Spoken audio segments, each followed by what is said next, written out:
चित्रपुर के जीवंत शहर में युवा अर्जुन दिन के आसन्न कारनामों से अनजान खेल में डूब जाता है। मीरा अर्जुन की कलाई पर एक सुरक्षात्मक लाल धागा बांधती है, जो सुरक्षा और मार्गदर्शन का एक मौन वादा है। वह उसे निर्देश देती है कि यदि वह मेले की उत्तेजना के बीच खो जाए तो बरगद के पेड़ के पास वाली चाय की दुकान खोजे। रवि अर्जुन को भटकने के खिलाफ चेतावनी देता है। उसके शब्द प्यार और चिंता का मिश्रण है। नदी मेला जीवन में फूट पड़ता है, रंगों और ध्वनियों का एक जीवंत टेपेस्ट्री। अर्जुन अपने माता पिता के साथ हाथ में हाथ डालकर चलता है। उसकी आंखें मासूम आश्चर्य से चमक रही हैं। एक नीली पूंछ वाली पतंग अर्जुन की नजरें खींचते हुए आकाश में नृत्य करती है। अपनी मोहक आकर्षण से खींचा गया अर्जुन का छोटा हाथ अपनी मां की पकड़ से फिसल जाता है। अर्जुन पतंग की दुकान की ओर बढ़ता है। उसकी जिज्ञासा उसे रास्ता दिखाती है। हलचल भरी नदी मेले में अर्जुन का हाथ एक जीवंत पतंग की ओर बढ़ता है।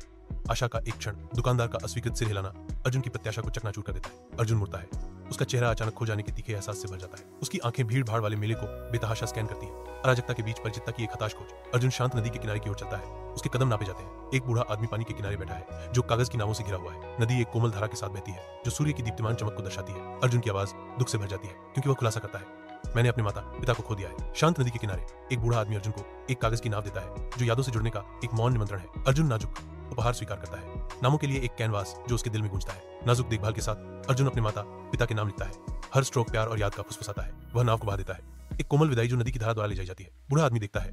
उसकी जानकार नजर अर्जुन की यात्रा की मौन स्वीकृति है। अब हमें इंतजार करना होगा, बूढ़े व्यक्ति ने कहा। उसके शब्द हवा में लटके हुए थे, जो अनकहे अर्थों से भरे थे। नदी मेले के जीवंत अराजकता के बीच एक बूढ़ा व्यक्ति अर्जुन का मार्गदर्शन करता है। उनकी आशा हर गुजरते स्टाल के साथ कम होती जा रही है। अर्जुन की आवाज कांपती है, क्योंकि वह अपनी मां के नीले स्कार्फ का वर्णन करता है, जो भीड़ में एक नाजुक रोशनी है। बूढ़े व्यक्ति का हाथ अर्जुन के कंधे पर धीरे से टिका हुआ है, जो अटूट समर्थन का मौन वादा है। सिर के हर हिलने, हर नकारात्मक प्रतिक्रिया से अर्जुन का संकल्प कमजोर होता जाता है। सफेद टोपी, उसके पिता का प्रतीक, अर्जुन की हताश खोज में एक भूतिया छवि बन जाती है। बढ़ते हुए निराशा के बावजूद अर्जुन का दृढ़ संकल्प झिलमिलाता है, जो बूढ़े आदमी की शांत ताकत से प्रेरित है। चिलचिलाती धूप में अर्जुन एक बूढ़े आदमी के साथ चाय की दुकान पर आता है। उनकी आकृतियां गहरी छाया डालती है। चाय की दुकान लगातार धूप से शरण के रूप में खड़ी है। चाय वाला प्रकट होता है। उसका चेहरा उत्सुकता से अंकित होता है, क्योंकि वह अर्जुन को पुकारता है। अर्जुन, तुम्हारे माता पिता पहले आए थे और तुम्हारे लिए एक संदेश छोड़ गए हैं।